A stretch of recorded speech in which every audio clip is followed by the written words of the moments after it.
Comme nous le savons, il existe des animaux présents depuis l'époque des dinosaures, comme les requins, la célèbre limule, les éponges ou porifères, entre autres. Mais sans aucun doute, l'un des plus intéressants, en raison de son cycle de vie, est le triops. D'ailleurs, j'ai fait une vidéo courte à leur sujet qui a très bien marché, alors parlons-en pour approfondir un peu plus. Ce qui frappe chez eux, c'est qu'ils peuvent naître, grandir, se reproduire et mourir en quelques semaines seulement, tandis que leurs œufs peuvent attendre des décennies avant de renaître. Mais bon, avant de nous plonger dans ce sujet, parlons un peu de ce que sont les triopes. Ce sont de petits crustacés d'eau douce, des parents éloignés des crevettes, des crabes et des homards. Ils font partie du groupe Notostraca, dont le nom signifie 3 yeux. Sais-tu pourquoi?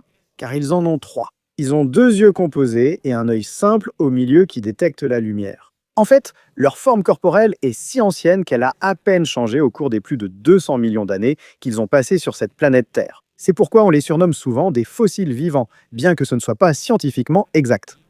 Ce qui est fascinant, c'est que ces animaux apparaissent dans des lieux très précis. Mais avant d'en parler, regarde ceci.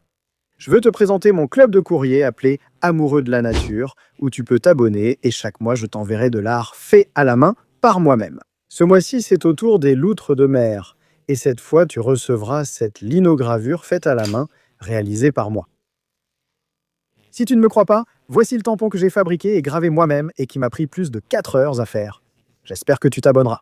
Mais ce n'est pas tout. Évidemment, l'enveloppe qui arrive, tout le courrier, vient avec une petite impression d'une palourde. Chaque mois, ce sera une petite impression différente.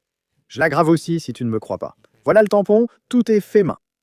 Bien sûr, il y aura une lettre de remerciement accompagnée de faits amusants sur les loutres. Un autocollant aussi fait par moi. Ha ha ha! Fait par moi.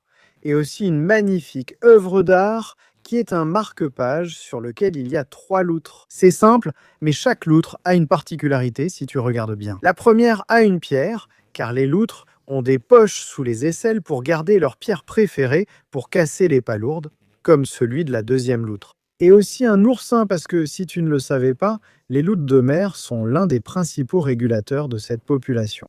Sans les loutres de mer, les populations d'oursins se reproduiraient et exploseraient, détruisant les forêts de kelp géants, ce qui ferait que cet habitat, cet écosystème et cette niche disparaîtraient complètement et déstabiliseraient l'écosystème. Mais bon, je m'éloigne du sujet, si tu veux me soutenir, je fais tout cela avec beaucoup d'amour, avec beaucoup d'efforts. Ça me prend des heures, je découpe, j'envoie, et voilà, le lien sera dans la description si tu veux me soutenir ou collectionner.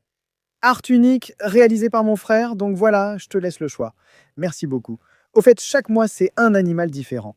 Dis-moi en commentaire quel animal tu aimerais voir le mois prochain. Je pense que ce sera le requin-baleine, parce que beaucoup de gens, et moi aussi, aiment le requin-baleine. J'ai un requin-baleine fait en papier mâché, fait par moi aussi, et d'autres choses encore. Mais bon, continuons la vidéo. J'allais déjà parler sans mon scarabée.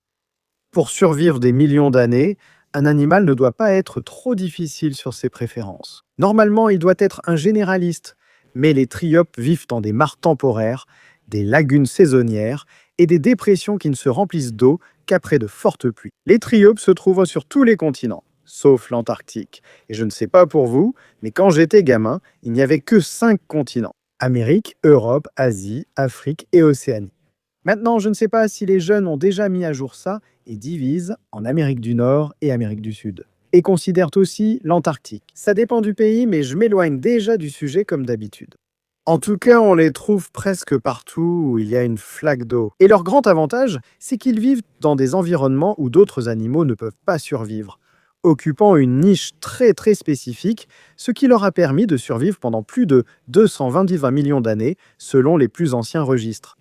Certains œufs n'éclosent qu'après plusieurs cycles de sécheresse et d'humidité, évitant ainsi d'émerger dans des mares temporaires qui disparaissent vite. Ce sont de véritables capsules temporelles biologiques conçues pour attendre l'environnement parfait. Je viens de voir que j'avais du jaune sur la lèvre, j'espère. Maintenant, la vidéo est gâchée et tout le monde va juste commenter.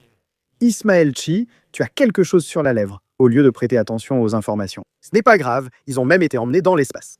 Exposés au vide, on les ramène et ils éclosent comme si de rien n'était. Pour leur alimentation, ils ne peuvent pas être très exigeants. Les trios mangent de tout, ce sont des opportunistes, ce sont des omnivores, Ils mangeront des algues, des plantes aquatiques, des larves d'insectes, des têtards, des restes organiques et, si nécessaire, même des membres de leur propre espèce. Leur mission n'en est qu'une et elle est assez claire. Profiter de toutes les ressources disponibles en un minimum de temps avant que l'eau ne disparaisse complètement et de se reproduire. Bienvenue dans la section des faits insolites sur l'espèce. J'espère que vous aimez Yellowstone, il est en arrière-plan, mais ce n'est pas important. Dans de nombreuses populations, la plupart des individus sont des femelles qui se reproduisent par parthénogenèse, sans besoin de mâles pour avoir une descendance. Ce sont des femmes fortes et indépendantes. Alors bonne fête du 8 mars, même si c'est déjà passé, mais bon, ce n'est pas grave. Nous avons tous besoin d'oxygène et comme tu peux l'imaginer, une flaque d'eau n'a généralement pas beaucoup de renouvellement d'eau bien oxygénée. Que font les tryopes pour obtenir leur oxygène? Eh bien, en gros, ils le produisent eux-mêmes. Leur mouvement constant, en remuant le fond des mares, oxygène le sédiment, libère des nutriments et modifie l'écosystème, ce qui fait d'eux de petits ingénieurs environnementaux. Je ne pense pas qu'ils le fassent exprès. Ils cherchent de la nourriture dans les sédiments et en remuant l'eau, cela libère aussi de l'oxygène. Leur carapace agit comme un bouclier protecteur et a inspiré des études sur les biomatériaux. Bien qu'ils paraissent simples, ils possèdent un système nerveux fonctionnel, ils réagissent à la lumière, comme leur troisième œil dont je t'ai parlé au début de la vidéo, et au mouvement, montrant clairement des comportements exploratoires. Donc ils sont plus intelligents qu'on le croit. Et évidemment, ce qui est le plus intéressant et impressionnant pour moi, chez les tryopes, c'est leur façon de survivre. Ceux-ci ont survécu à des événements qui ont exterminé jusqu'à 90% des espèces de la planète. Alors que les dinosaures disparaissaient, eux, ils continuaient d'exister dans une flaque d'eau. C'est pourquoi ils sont aujourd'hui étudiés comme modèles d'évolution. Résistance extrême, biologie du développement et étude de la survie de la vie dans des environnements hostiles ou sur d'autres planètes. Au fait, pour ceux qui se posent la question, et je sais que vous allez le faire, oui, cela peut devenir votre animal de compagnie. En réalité, je ne vivais pas dans les années 90 puisque je suis né en 2001. Vous pouvez donc déduire mon âge. Mais à cette époque-là, des gens du siècle dernier, Burke, on avait l'habitude de les vendre dans des petits sachets. Tu les recevais par la poste, tu les mettais dans l'eau pour les voir vivre, puis ils mouraient, car ils ne vivent pas longtemps, comme je l'ai dit dans la vidéo. En fait, tu peux toi-même les commander en ligne si tu veux. Et aussi, si tu veux que je te fasse un guide de soins, dis-le-moi dans les commentaires. C'est vraiment le guide de soins le plus simple, et je te le dis, c'est un animal de compagnie noté 10 sur 10. Et ce serait tout. Comme je vous le dis toujours, n'oubliez pas de me suivre et d'aimer la nature. Merci beaucoup d'être resté jusqu'à la fin de la vidéo. N'oublie pas d'acheter mon art, s'il te plaît. Actuellement, je suis à genoux, même si cela ne se voit pas. Merci beaucoup. Donnez un nom au scarabée pour apparaître dans les prochaines vidéos. Et ben voilà.